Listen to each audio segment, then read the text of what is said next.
Hello, Mom and Dad, me world. So we had just picked up this camera right here, the Sony ZV-E1, and we are over here at the Puyallup Fair just testing it out. Literally just did a firmware update, formatted a memory card, and put it in here, got my settings. So we're shooting at 4K 60, 10-bit 422. I've got the onboard microphone right here, but I've also got a microphone on me right here. And we're going to see how this does. First time ever using it, always wanted this camera. I already set the temp to high, so it will not turn off except for when it overheats, and it's on the high setting. And newest firmware version 1.03. So let us see how it does. One more thing to tell you also, I'm also using the factory 28 to 60. I'm looking at it right now. 4 to 5.6 kit lens that had come with this particular model right now. So everything you're going to see will be with this camera. Let's see how it does. All right, so here we are. I am still using this camera, have been. We're just finding a spot here to sit down in the shade because it is one of those rare days in September where we are going to get up to 90 something degrees up here in the Pacific Northwest. And that's pretty warm up here, especially for September. But as I've been using this camera, and I've been using it for a couple hours so far, I noticed that the body itself does get warm. So keep in mind, we are right now in the mid 80s, and it will get up to 90 today. But right now, using it outside, yes, the body does get physically warm, even with the temp set to high. And that's all I can tell you. Has it shut off? No. We've just been using a little burst to record, and I don't know what the recordings are actually going to look like until we actually get this on the computer. But as of right now, so far so good. It does get warm. That is my what I can definitively tell you right off the bat. First time using it, again, with the newest firmware out there. Hello, Mom and Dad, meet world. So this is just a little bit of a low light test right here on the ZV-E1. It is right before sunrise, or should I say just about an hour before sunrise. I've got an external microphone that I'm using to record with. So hopefully the audio should come in nice and clear. And I'm holding the camera, about an arm length away with a 28mm lens. This is the Sony 28mm f2 lens. And obviously it is very, very, well, it's not super pitch black outside, but it is very, very dark. Hopefully you can see what this looks like. And yeah, it's been pretty darn awesome.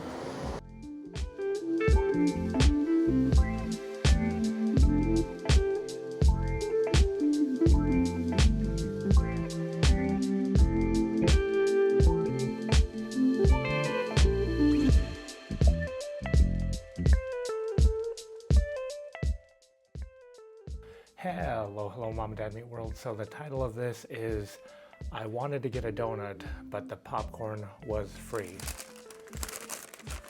Yeah, this is it right here. This is a bag of popcorn that I got free from the hotel that we were at. Just came back from a walk and got the free complimentary cup of coffee also. Apologize for the voice, just came back from a walk outside here, downtown Portland. And this is going to be our last final take on the ZV-E1 camera right here that we are recording on.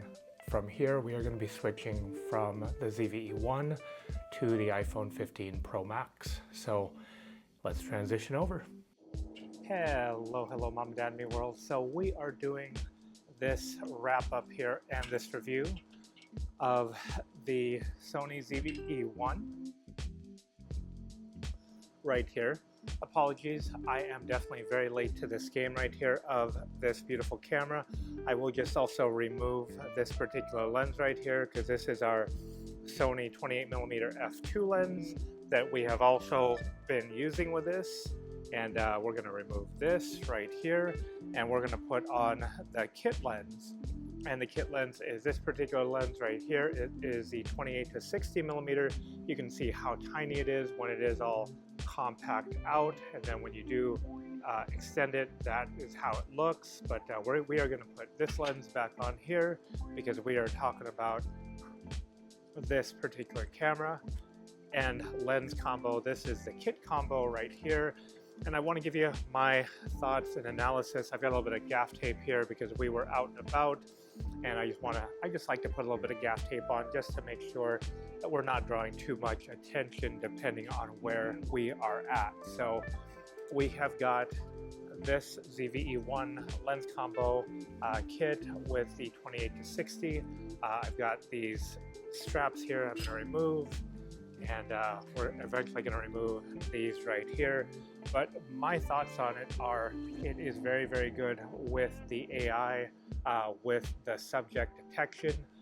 We've had this mainly on human subject detection, and there have been many, many times here where I am actually trying to focus on something other than, let's say, a human being, and it actually, if there's like a sign I want to get in on and take a picture of or take a video of, more of the video, it's actually focusing, even though it's not in the center, it's actually outside of center, and it's actually focusing on a person's face other than, say, this signage that I wanted to take a look at or take a video of. And I know that when the Sony A7R5 first came out, they had this thing where they were showing like a model, and they were turning around, and it would focus on their head and then the body, and then when they turned around, focus on the body, and it just would not lose focus of that particular subject. So I do gotta say that's been very, very nice. However, when there are situations like, let's say, when you want to focus in on something like this cup of coffee right here, like I'm recording you right now from an iPhone 15 Pro Max. I put it right here.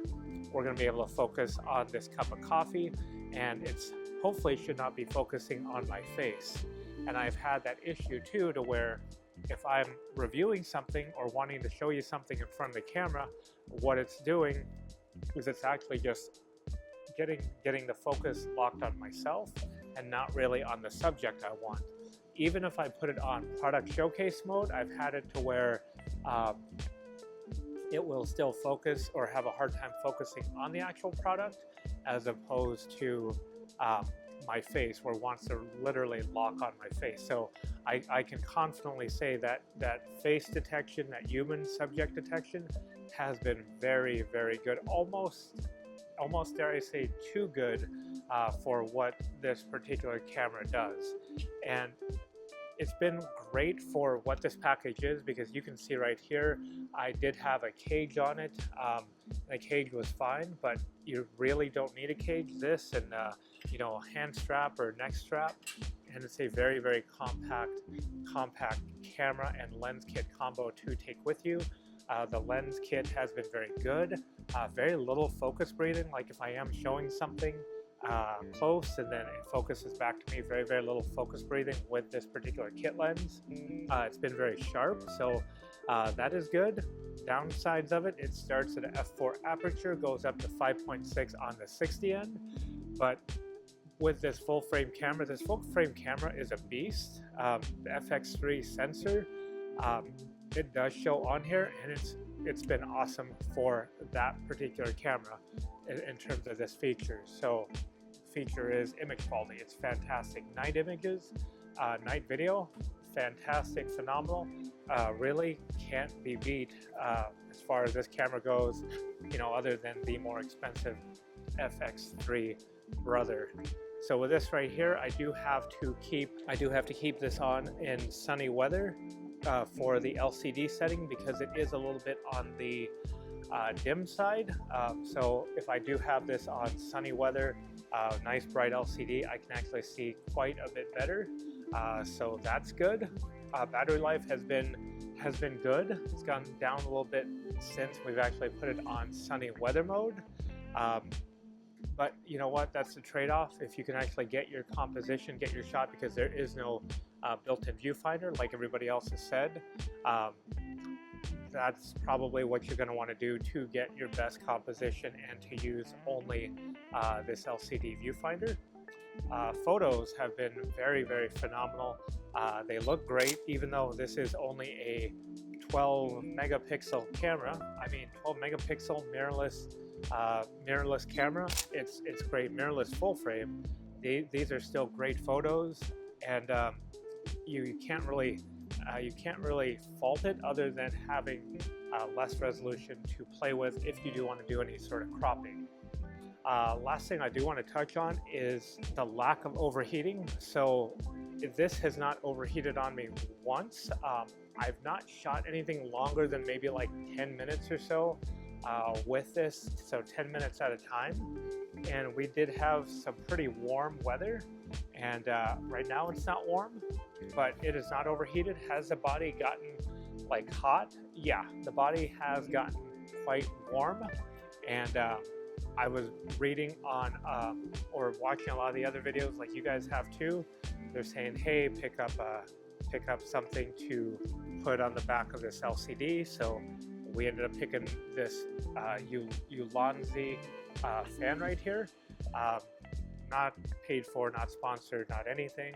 I just picked it up. We put a little bit of gaff tape on here because this is a very sturdy, heavy-duty metal, and I don't want to mar up. I don't want to mar up the body on here, so put a little bit of this black gaff tape, same tape we have on the actual camera too, and it works just fine. Have not actually had to use this. Our primary camera is the A7 IV. About the summertime, about a month or so ago, we did use that A7 IV. We were recording for about an hour in about 80-degree temperatures, and the camera did shut down on us.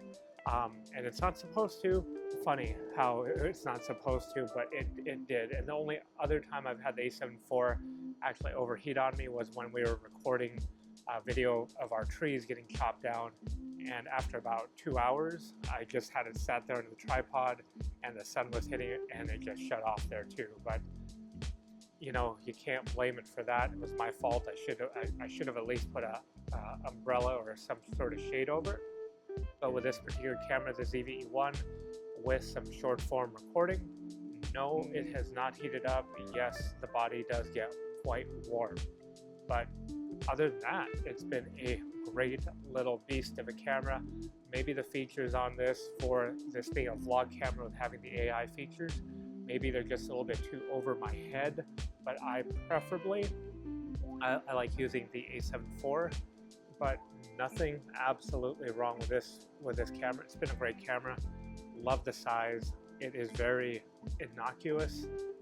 People aren't looking at this like, oh, it's some big professional rig setup, but it does produce really, really great professional images and video. So that's my sense on the ZV-E1 Mark II. Yes, we are late to the game on this, but it has been a great camera for us. I will absolutely go back to shooting with the A7 IV. I do love having that dual redundant memory card as opposed to a singular slot. Don't use the HDMI port at all, so that's not a bother, but I do gotta say, I just like the way that camera feels. I like the way you use it as opposed to this camera. Not saying if you got this camera you'd be unhappy, just my own personal preference and what we do with YouTube. I will be going back to the A7 IV, but just wanted to give you my 2 cents on it in case you two are wondering, hey, is it really that great of a camera? I think it's got great pictures, it's got great video, especially low light, and if you can get the camera for a good enough price, I think you'll be happy with this also. So hopefully you enjoyed this video. If you did, you know what to do. Please hit the like and subscribe button, and until next time, bye for now. Thanks for watching.